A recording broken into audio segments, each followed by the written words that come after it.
इस प्रोग्राम में 3 खबरें आप नाज़रीन के साथ हम शेयर करेंगे। पहली खबर में हम बात करेंगे कि वो कौन सी 4 ऐसी वजूहात हैं जिसकी वजह से फिरदौस आशिकावान साहिबा को पंजाब में मुआविन ख़ुसूसी बराए इत्तलाआत के ओहदे से हाथ धोना पड़े। फिरदौस आशिकावान साहिबा का जासूसी का, नंबर बनाने का और शिकायतें लगाने का मामला क्या है,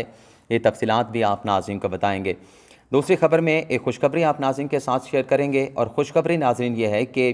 हुकूमत पाकिस्तान की जानिब से वो तमाम लोग जो शुमाली इलाका जात की सैर व तफरीह में दिलचस्पी रखते हैं, उन तमाम लोगों को, उन तमाम टूरिस्ट को फैसिलिटेट करने के साथ साथ मुल्क भर में टूरिज़म को प्रमोट करने के लिए वज़ीर-ए-आज़म इमरान खान की हुकूमत की जानिब से एक मनसूबा बनाया गया है। हुकूमत पाकिस्तान का टूरिस्ट को फैसिलिटेट करने का, टूरिज़म को प्रमोट करने का वो मनसूबा क्या है, ये तफसीलात भी आप नाज़रीन के साथ शेयर करेंगे। दूसरी खबर में हम अफ़गानिस्तान की जो इस वक्त सूरत हाल है, इस पर आप नाज़रीन के साथ गुफ्तगू करेंगे। तालिबान आज जो है वो काबुल में दाखिल हो चुके हैं। वज़ारत दाखिला की जानिब से तालिबान की इस पेशकदमी की बाकायदा तस्दीक कर दी गई है। हम आप नाज़रीन को ये बताएंगे कि तालिबान ने जो अफ़गानिस्तान में दिनों में जो फतवाहात हासिल की हैं, गनी हुकूमत की फ़ोर्सेस को जो नाकामी का सामना करना पड़ा है, इसकी वजूहात क्या हैं। तो सबसे पहले गुफ्तगू का आगाज़ करते हैं आज की अपनी पहली खबर से कि वो कौन सी 4 ऐसी वजूहात हैं जिसकी वजह से फिरदौस आशिकावान साहिबा को मुस्तफ़ी होना पड़ा। पहली जो वजह नाज़रीन सोर्सेज की जानिब से बताई गई है वो ये है कि फिरदौस आशिकावान साहिबा को पंजाब में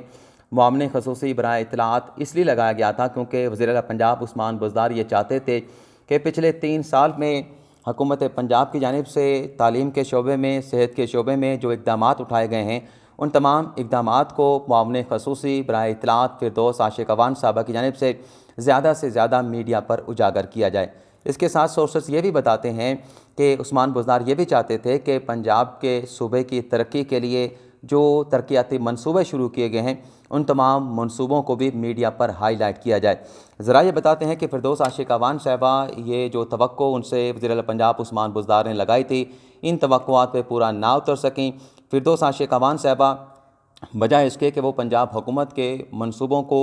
चाहे वो सेहत के शोबे में शुरू किए गए थे, चाहे वो तालीम के शोबे में शुरू किए गए थे, चाहे वो इंफ्रास्ट्रक्चर से मुतल्लिक मंसूबे थे, उन मंसूबों को उजागर करने की बजाय ज़्यादातर मीडिया पर सियासी गुफ्तगू करने में दिलचस्पी रखती थी। दूसरी जो नाज़रीन वजह बताई गई है कि ज़राए की जानिब से कि उस्मान बुज़दार को ये शुबा गुजरा है कि फिरदौस आशिकावान साहिबा जो है वज़ीर-ए-आज़म इमरान खान को पंजाब की मनफी बातें पहुँचाया करती थी। यानी जासूसी का इल्ज़ाम भी जो है वो फिरदौस आशिकावान साहिबा पे लगाया गया है कि वो तमाम बातें जिन्हें उस्मान बुज़दार चाहते थे कि वो उन्हें सूबे में हैंडल करें, उन तमाम चीज़ों को सूबे में सॉर्ट आउट कर लिया जाए, लेकिन वो बातें उस्मान बुज़दार तक ये इत्तलात पहुँची हैं कि फिरदौस आशिकावान साहिबा वो मनफी बातें वज़ीर-ए-आज़म इमरान खान तक पहुँचाते रहें। तो ये भी एक वजह बनी है फिरदौस आशिकावान साहिबा से इस्तीफ़ा लेने की। तीसरी जो वजह बताई गई है सोर्सेज की जानिब से वो ये है कि वज़ीर आला पंजाब को ये तहफ़्फ़ुज़ात थे कि फिरदौस आशिकावान साहिबा अपने आप को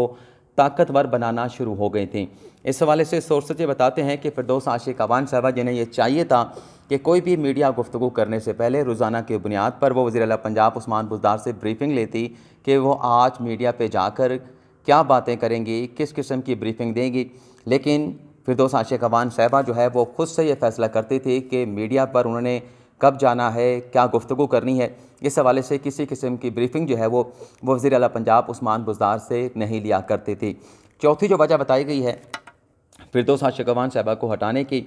वो ये है कि एक मरतबा सोर्सेज ये बताते हैं कि वज़ीर-ए-आज़म इमरान खान की मौजूदगी में फिरदौस आशिकावान साहिबा ने यह ज़िक्र किया कि जो ब्यूरोक्रेसी के मामलात हैं वो पंजाब में इंतहाई दगरगू हैं और जो पंजाब की जो ब्यूरोक्रेसी है उसे मार्शला से तशबीह दी गई थी फिरदौस आशिकावान साहिबा की जानिब से। और जब ये मुलाकात फिरदौस आशिकावान साहिबा की वज़ीर-ए-आज़म इमरान खान के साथ हुई तो ज़रा ये बताते हैं कि इस मुलाकात में वज़ीर आला पंजाब उस्मान बुज़दार भी मौजूद थे। तो फिरदौस आशिकावान साहिबा की तरफ से पंजाब की ब्यूरोक्रेसी से मुतल्लिक इस तरह की बातें करना, शिकायतें लगाना, ये भी नागवार गुजरा वज़ीर आला पंजाब उस्मान बुज़दार को। और आप नाज़रीन को याद होगा कि सियालकोट में एक वो वाक़या भी पेश आया था जिसमें सियालकोट की खातून आला ऑफिसर के साथ फिरदौस आशिकावान साहिबा का झगड़ा हुआ था, तल्ख़ कलामी हुई थी, जिस पर पंजाब की ब्यूरोक्रेसी में तशवीश पाई गई थी। पंजाब की ब्यूरोक्रेसी ने और ख़ास तौर पर चीफ सेक्रेटरी पंजाब ने अपने तहफ़्फ़ुज़ात का इज़हार किया था वज़ीर आला पंजाब उस्मान बुज़दार से। तो ये 4 वजूहात बताई गई हैं जिसकी वजह से फ़िरदौस आशिक़ अवान साहिबा को उनके ओहदे से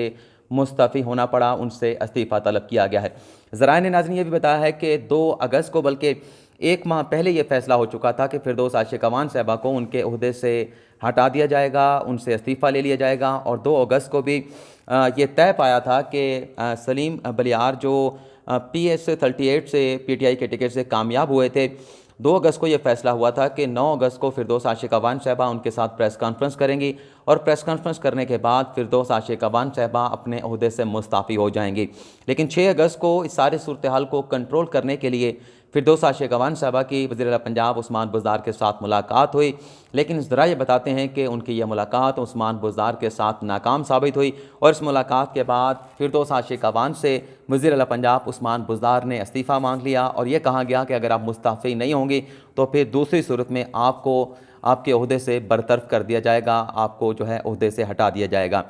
ये नाज़रीन हमारी पहली खबर हो गई। दूसरी खबर के हवाले से आप नाज़रीन को जो खुशखबरी है वो शेयर कर लेते हैं। नाज़रीन हुकूमत पाकिस्तान ने एक मनसूबा बनाया है कि मुल्क के वो 27 ऐसे सियाहती मकामात जहाँ पर मोबाइल फ़ोन की सर्विस दस्तयाब नहीं, मोबाइल फ़ोन की कवरेज नहीं है, ऐसे तमाम 27 मकामात पर मोबाइल फ़ोन की कवरेज को सर्विस को यकीनी बनाया जाएगा। और इसमें बताया गया है कि ख़ास तौर पे जो टारगेट किए गए हैं जिन एरियाज़ को, जिसमें बाबूसर टॉप है, आप बाबूसर टॉप पे अगर चले जाएँ तो आपको वहाँ पे मोबाइल फ़ोन सर्विस नहीं मिलेगी। जब मोबाइल फ़ोन सर्विस नहीं होगी तो आप इंटरनेट भी वहाँ पे इस्तेमाल नहीं कर सकते। इसी तरह से बताया गया है कि झील सैफुल मलूक पर, झील लुलुसर पर, बाबूसर पास पर और मुशकपुरी पीक, गलियात के ऐसे तमाम इलाके जहाँ पर मोबाइल फ़ोन की सर्विस दस्तयाब नहीं है, ऐसे तमाम इलाकों में मोबाइल फ़ोन की जो कवरेज है, जो सर्विस है, वो हुकूमत पाकिस्तान की जानिब से फ़राहम की जाएगी। और वज़ारत इंफॉर्मेशन टेक्नोलॉजी के सोर्सेज बताते हैं कि इस मनसूबे को अमली जामा पहनाने के लिए ये कोई कागज़ी मनसूबा नहीं बल्कि इस पर अमली इक़दामात का आगाज़ कर दिया गया है। यूनिवर्सल सर्विस फ़ंड जो है, जिसमें ये पैसा इकट्ठा होता है कि कहाँ कहाँ इस तरह की सहूलियात फ़राहम करनी है, मोबाइल की सर्विस फ़राहम करनी है, इस फ़ंड के थ्रू बाकायदा टेंडर जारी कर दिए गए हैं। मुल्क के 27 सियाहती मकामात पर सियाहत को फ़रोग़ देने के लिए, सियाहों को फैसिलिटेट करने के लिए। और बताया जा रहा है कि ये जो टेंडर जारी किए गए हैं सर्विस की फ़राहमी को यकीनी बनाने के लिए, जो बिडर्स होंगे उनकी जानिब से जब बोली मौसूल की जाएगी तो बोली मिलने के बाद, बिडिंग मौसूल होने के बाद इस मनसूबे पे फ़र्दर जो काम है उसे आगे बढ़ाया जाएगा। तो ये नाज़रीन बड़ी एक अच्छी खबर है। पहले ये होता था कि आप जीबी में चले जाते थे, आप नारायण कागान चले जाते थे, आप झील सैफुल मलूक, लुलुसर, बाबूसर टॉप, बाबूसर पास, इसी तरह से गिलियात के इलाके हैं, कश्मीर की वादी नीलम का इलाका है, तो वहाँ पर मोबाइल फ़ोन सर्विस जो है वो दस्तयाब नहीं होती थी, जिसकी वजह से सयाहों को वहाँ पर बहुत सारी मुश्किलात का सामना करना पड़ता था। उम्मीद है कि ये जो मनसूबा शुरू किया गया है, ज़रा ये बताते हैं कि 1 से 1.5 साल के अंदर ये जो मनसूबा है इसे पाया तकमील तक पहुँचा दिया जाएगा और 27 मकामात पर मोबाइल फ़ोन की जो सर्विस है वो फ़राहम कर दी जाएगी। अब हम आते हैं अफ़गानिस्तान की सूरत हाल के से मुतल्लिक़ आप नाज़रीन के साथ गुफ्तगू करते हैं। शिकस्त की वजूहात क्या हैं? गनी हुकूमत की अफ़गानिस्तान में, गनी हुकूमत की अफ़वाज की क्यों जो है उन्हें तालिबान से शिकस्त का सामना करना पड़ा? हालांकि 3 लाख की अफ़गानिस्तान की अफ़वाज है और अमेरिका की जानिब से उसे ट्रेन भी किया गया था, मुसल्लह भी किया गया था, जदीद असलहा, जदीद टैंक इसी तरह से उन्हें फ़िज़ाइया भी तैयार की गई थी। मतलब पूरी तरह से जो एक मुकम्मल आर्मी जो है वो अमेरिका ने इन 20 सालों में अफ़गानिस्तान में खड़ी की थी और अरबों खरबों रुपए जो है अरबों खरबों डॉलर जो है वो अफ़गानिस्तान की अफवाज को बनाने में अमेरिका ने खर्च किया था। आज की नाज़रीन डेवलपमेंट ये है कि जो तालिबान हैं, जो कल 50 किलोमीटर की दूरी पे थे काबुल दार हुकूमत से, आज वो काबुल की हदूद में दाखिल हो गए हैं, काबुल शहर में दाखिल हो गए हैं और इस बात की बाकायदा वज़ारत दाखिला, अफ़गान वज़ारत दाखिला की जानिब से तस्दीक कर दी गई है कि तालिबान काबुल की हदूद में दाखिल हो चुके हैं और उनकी इस पेशकदमी को देखते हुए जो हसास सरकारी इमारतें हैं उन्हें खाली करा लिया गया है और शहर के जो अवाम हैं उनमें ख़ासी ज़्यादा बेचैनी पाई जाती है। ये इतलात अब तक मौसूल हो चुकी हैं। लेकिन नाज़रीन, जो अमेरिका ने अंदाज़े लगाए थे कि अगर गनी हुकूमत तालिबान के सामने मुज़ाहमत करने में नाकाम हुई तो तब भी हम चूँकि 3 लाख की फ़ौज वहाँ पे तैयार कर चुके हैं, उसे ट्रेन कर चुके हैं, मुसल्लह कर चुके हैं, तो तब भी तालिबान को अपनी कामयाबियाँ ये समेटने में 1 سال کا وقت لگے گا. 1 سال میں کابل پر طالبان جو ہے وہ قبضہ کر سکتے ہیں. لیکن یہ اندازے امریکہ کے غلط ثابت ہوئے. پھر 3 ماہ کا وقت بتایا گیا کہ 3 ماہ کے اندر طالبان اپنی پیش قدمی سے کابل کو فتح کر سکتے ہیں. لیکن ناظرین طالبان کی جانب سے امریکہ کے ان تمام اندازوں کو غلط ثابت کیا گیا اور طالبان آج اپنے لوگوں کے ساتھ اپنی تمام تیاریوں کے ساتھ جو ہے وہ کابل کے شہر میں داخل ہو چکے ہیں. اس کی باقاعدہ تصدیق افغان حکومت کی جانب سے افغان وزارت داخلہ کی جانب سے کر دی گئی ہے. اس وقت ناظرین جو افغانستان کے جتنے بھی بارڈرز ہیں تمام بارڈرز کا جو کنٹرول ہے وہ طالبان کے پاس ہے. 34 میں سے 25 صوبوں کا مکمل طور پہ کنٹرول جو ہے وہ طالبان کی جانب سے سنبھال لیا گیا ہے. اور صورتحال یہ ہے کہ امریکہ کی جانب سے طالبان کی منت سماجت کی جاری ہے کہ ان کے جو سفارتی عملہ وہاں پہ موجود ہے، ان کے جو لوگ وہاں پر موجود ہیں، ان کی جو ایویکویشن ہے، ان کا جو انخلاء ہے، اس میں کسی قسم کی رکاوٹ طالبان کی جانب سے نہ ڈالی جائے. امریکہ کی جانب سے 3000 فوجی جو ہے وہ بھیجے گئے ہیں افغانستان میں تاکہ اپنے لوگوں کو وہاں سے پرامن انداز میں افغانستان سے نکالا جائے. تو سفارت خانے دنیا کے جتنے بھی افغانستان میں موجود ہیں ان میں خاصی تشویش پائی جاتی ہے. ڈنمارک اور ناروے نے اپنا سفارت خانہ پہلے بند کر دیا تھا. فرانس ہچکچاہٹ کا مظاہرہ کر رہا تھا اپنا سفارت خانہ بند کرنے کے حوالے سے. لیکن اس وقت صورتحال یہ ہے کہ طالبان کابل میں داخل ہو چکے ہیں. اب آپ ناظرین کو بتاتے ہیں کہ کیا وجہ ہے کہ اتنی بڑی آرمی کو، غنی حکومت کو جس سے امریکہ کی سپورٹ حاصل تھی، انہیں ان طالبان سے شکست کا سامنا کرنا پڑا جو پوری طرح سے مسلح بھی نہیں تھے، ٹرین بھی نہیں تھے، ان کے پاس جدید اسلحہ بھی نہیں تھا. اور 20 سال پہلے جب امریکہ افغانستان میں داخل ہوا تھا یہ مقصد لے کے کہ افغانستان کو شرپسندوں سے صاف کرایا جائے گا، افغانستان میں تعمیر و ترقی کے ایک نئے سفر کا آغاز کیا جائے گا. تو آج 20 سال کے بعد بھی افغانستان وہیں پہ کھڑا ہے. طالبان کی حکومت کو امریکہ کی جانب سے ختم کیا گیا اور آج یہ امکانات پیدا ہو چکے ہیں کہ کابل میں داخل ہونے کے بعد طالبان جو ہے پورے افغانستان پر اپنی حکومت کا اعلان کر سکتے ہیں. شکست کی جو وجہ بتائی جا رہی ہے ناظرین، غنی حکومت کے بارے میں یہ تاثر ہے پورے افغانستان میں، افغانستان کے عوام میں کہ یہ افغانستان کی تاریخ کی کرپٹ ترین حکومتوں میں سے ایک حکومت ہے. اور آپ ناظرین نے دیکھا کہ یہ سب سے بڑی بنیادی وجہ بنی ہے غنی حکومت کی شکست کی، غنی حکومت کی جو افواج ہے اس کی شکست کی. کسی بھی ناظرین اگر جنگ میں کامیابی حاصل کرنی ہو، کسی فوج کو کامیابی حاصل کرنی ہو تو اس کا بنیادی جو ایلیمنٹ یہ ہوتا ہے کہ اس ملک کے جو عوام ہے اپنی افواج کے پشت پہ کھڑے ہوں، اپنی افواج کے پیچھے کھڑے ہوں. لیکن افغانستان میں ناظرین دیکھا گیا کہ جب سے طالبان کی جانب سے پیش قدمی کا آغاز کیا گیا، پہلے تو چھوٹے چھوٹے اضلاع اور شہروں کو